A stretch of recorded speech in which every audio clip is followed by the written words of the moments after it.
서초구 경부고속도로 상행선. 차들이 뒤엉켜 옴짝달싹 못합니다. 도로에는 뒤집어지고 부서진 사고 차량으로 가득한데요. 고속도로에서 차량 13대가 연쇄적으로 추돌한 것입니다. 저희가 신고를 접수받고 출동했을 때는 그 경부고속도로상의 13중 추돌 사고로 인하여 그 도로가 매우 혼잡하고 많은 시민들이 지금 놀란 상태로 차가 전복이 되거나 차량 사고로 인하여 이렇게 구조를 요하고 있는 구조자는 없는 상태였습니다. 그래서 따로 장비를 이용하지 않고 차량 앞부분이 형체를 알아볼 수 없을 정도로 심하게 찌그러졌습니다. 범퍼가 떨어져 나가 너덜너덜해진 차도 있습니다. 견인 차들이 고속버스와 승용차 등 사고 차량을 줄지어 끌고 갑니다. 갑작스런 사고에 놀란 탑승자들은 우왕좌왕하는 모습인데요. 첫 추돌 사고가 난 시간은 오전 8시 30분입니다. 이후에 경부고속도로 상행선 만남의 광장과 1km 떨어진 곳곳에서 추돌 사고가 이어졌습니다. 승용차와 버스, 화물차 등 부딪힌 차량이 모두 13대가 넘었습니다. 이 사고로 금요일 출근 시간대 경부고속도로 상행선 차량 정체는 1시간이나 이어졌습니다. 출동한 서초 소방서 대원들은 부상자 6명을 구조해 인근 병원으로 이송했습니다. 5톤 화물 트럭이 앞서 달리던 차량과 추돌하면서 발생한 연쇄 추돌 사고. 안전거리만 제대로 확보됐어도 이리 막을 수 있는 사고였습니다. 지난 6월 9일에도 경부고속도로 서울-요금소 부근에서 야유회를 떠나는 나들이객 120여 명을 태운 관광버스 세대가 잇따라 추돌했습니다. 이 사고로 10명이 다쳐 인근 병원으로 이송됐습니다. 맨 뒤에서 주행 중이던 버스가 안전거리를 확보하지 않고 달리다 사고를 낸 것입니다. 고속도로는 일반 도로와 달리 차량 속도가 매우 높아 한순간의 실수가 큰 사고로 연결될 수가 있습니다. 특히 한번 사고가 나면 연쇄 추돌 사고가 일어나 대형 인명피해로 이어질 수가 있고 또 부상 정도가 심하고 그에 따른 치사율도 매우 높은 편입니다. 도로공사가 조사한 최근 5년간 고속도로 유형별 사고 현황을 살펴보면 총 1,746건 사고 가운데 1,268명이 사망했습니다. 더욱이 고속도로는 차들이 워낙 빨리 달리다 보니 대처하기 어려운 돌발 사고 가능성이 높은데요. 따라서 제한 속도를 지키고 안전거리를 확보하는 것이 무엇보다 중요합니다. 자동차는 속도가 높아질수록 제동거리는 길어지고 충격력과 원심력은 속도의 제곱에 비례해서 커지게 되는데요. 보통 승용차의 제동거리는 주행속도가 시속 100km일 때 정지거리는 약 78m를 주행한 후에야 정지할 수 있습니다. 특히 비가 올 경우는 이 길이의 1.5배, 빙판길에서는 약 2배에서 3배 이상 정지거리가 길어지게 됩니다. 원심력이 크게 되면 핸들을 과도하게 조작해 차가 전복되거나 도로를 이탈하는 사고로 이어질 수도 있습니다. 시속 100km의 속도로 달릴 경우 안전거리를 100m 이상 확보해야 하는 것은 이 같은 이유에서입니다. 사고 이후 2차 사고도 조심해야 합니다. 후속사고 교통사고 사망자는 전체 고속도로 교통사고 사망자의 약 14%나 차지하고 있는데요.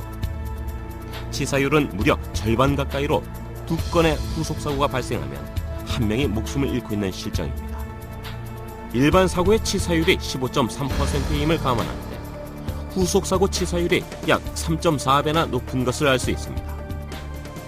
따라서 적절한 조치 없이 도로 위에서 사고 당사자 간 CCTV를 가리거나 차량을 점검하는 것은 위험한 일이죠. 만약 사고가 나서 정차를 해야 할 경우 즉시 비상등을 켜고 차량을 갓길 등 안전한 곳으로 이동시켜야 하며 차량 이동이 불가능할 경우 차량의 후방 안전관리를 해야 합니다. 고속도로에서 사고가 났을 때는 2차 추돌 사고 위험이 높으므로 삼각대 등을 설치해야 하는데 삼각대는 차량 뒤쪽에 주간에는 100m 후방, 야간에는 200m 후방에 설치하도록 규정되어 있습니다. 사고 자동차 표지 설치를 위해 후방으로 이동할 때도 매우 위험한 상황이므로 안전깃발 등을 이용하여 수신호를 하여 위험 사항을 알려야 됩니다. 이제 동승자는 차량에서 내려 가드레일 밖이나 도로의 안전한 곳으로 대피해야 합니다. 6명의 부상자를 낸 13중 추돌 사고. 제한 속도를 잘 지키고 안전거리를 확보하는 것이야말로 예기치 않은 교통사고에 대처하는 유일한 길이라는 것 명심하시길 바랍니다.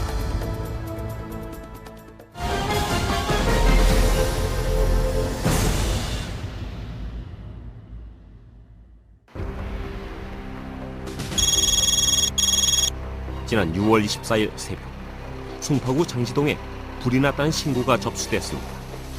현장에 도착하니 가건물 지붕 위로 새빨간 불길이 솟구칩니다. 시커먼 연기는 끊임없이 하늘로 치솟는데요. 무허가 주거용 가건물 단지에 누군가 호의로 불을 낸 것입니다. 뚝방길 탄천변에 가건물을 축소해준 샌드위치 판넬에서 보일러실 창고와 주택 11호에서 화재가 발생해서 급격히 연소되는 상황이었고 부탄가스, LPG통이 폭발하는 등 급격하게 연소가 진행됩니다. 앙상하게 남은 건물 뼈대 사이로 불길이 맹렬하게 솟아오릅니다. 잠긴 문을 뜯어내자 뜨거운 화염이 터져나옵니다.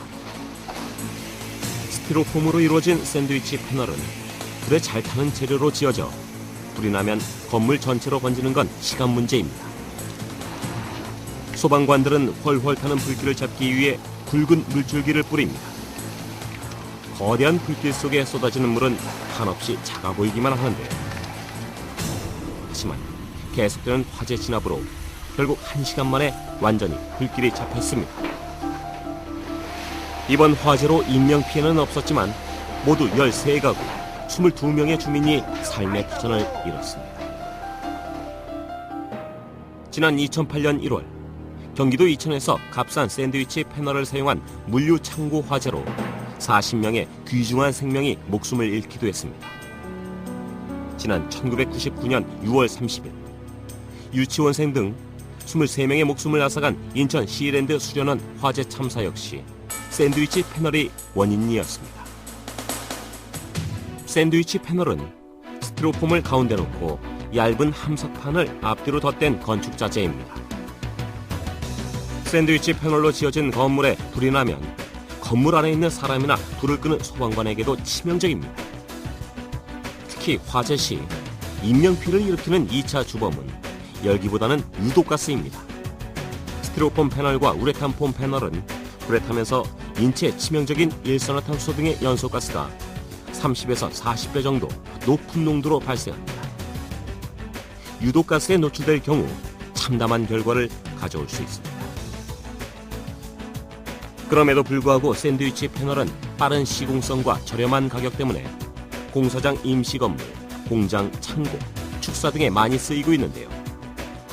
하지만 건축법은 이에 대한 마땅한 규제가 없어 제2의 화재 참사는 언제든 다시 일어날 수 있다는 지적이 나오고 있습니다. 샌드위치 판넬 구조상 화염 적출 시 불이 쉽게 붙고 유독가스가 발생해서 심각한 인명피해 및 재산피해가 우려되는 구조물입니다. 초기에 소화기를 통해서 화재를 진압에 실시해야 되고, 그 다음에 샌드위치 판넬 내부가 연소 중인 경우에는 스티로폼에 물이 방수될 수 있도록 그렇게 진압 활동을 전개해야 됩니다. 가급적이면 샌드위치 판넬의 화염 접촉을 금하고 주변에 가연물을 적지 않도록 철저하게 관리가 요구되는 그런. 한번 불이 나면 숨죽인 샌드위치 패널. 경제성보다 중요한 것은 안전이라는 사실 잊지 말아야겠습니다.